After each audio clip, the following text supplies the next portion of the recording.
નમસ્તે મિત્રો, Gujarat visit with CD YouTube ચેનલમાં આપનું સ્વાગત છે. તો આજે આપણે વાત કરવા આવ્યા છીએ ભારત અને અમેરિકા વચ્ચેની આ ટ્રેન્ડ. એવું કહેવામાં આવે છે કે ભાઈ ટ્રમ્પે મોદી સાથે વાત કરી, પીએમ મોદી સાથે, આપણા વડાપ્રધાન સાથે વાતચીત કરી અને આ ટેરિફ ઘટાડવા મુદ્દે અને કોઈ નવી ડીલ કરવા મુદ્દે આ વાતચીત થઈ અને એના સંદર્ભે પરિણામ પણ મળ્યું કે અમેરિકાએ આપણા ઉપર 50%થી ટેરિફ ઘટાડીને 18% સુધી કરી દીધો. અને આ પાછળનું કારણ લોકો એવું કહી રહ્યા છે કે ભાઈ ટ્રમ્પ અને મોદીની મિત્રતા, પણ આવું ક્યાંય નથી અને કશું જ નથી. આ મિત્રતા હતી તો શા માટે પછી આ ટેરિફ વધારવામાં આવ્યો હતો? આ બિઝનેસમેન દેશ છે અને બિઝનેસમાં જ માને છે અને બિઝનેસથી ચાલતો જ દેશ છે મિત્રો. એને કોઈ મિત્રતા, લાગણી, આ બધી જ વસ્તુ એને સાઈડમાં છે. એના માટે બિઝનેસ મેન છે. તો એને પણ આ ડીલ કરવા માટે કંઈક બિઝનેસની વસ્તુ વિચારીએ છીએ.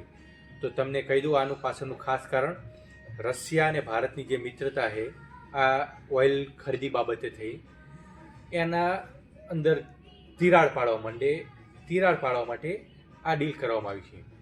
અમેરિકા એવું ઈચ્છી રહી છે કે વેનેઝુએલા પાસેથી આપણે ઓઇલ ખરીદીએ, એમનું જે અમેરિકા હસ્તગત થઈ ગયું છે, એટલે આપણી નિર્ભરતા રશિયા ઉપરથી થોડીક ઓછી થઈ જાય અને આપણે અમેરિકા ઉપર નિર્ભર થઈ જઈએ, જેથી કરી અને રશિયા જોડે આપણા સંબંધ થોડા ખાટા થાય અને અમેરિકા જોડે સારા થાય, એવું અમેરિકા ઈચ્છી રહ્યું છે.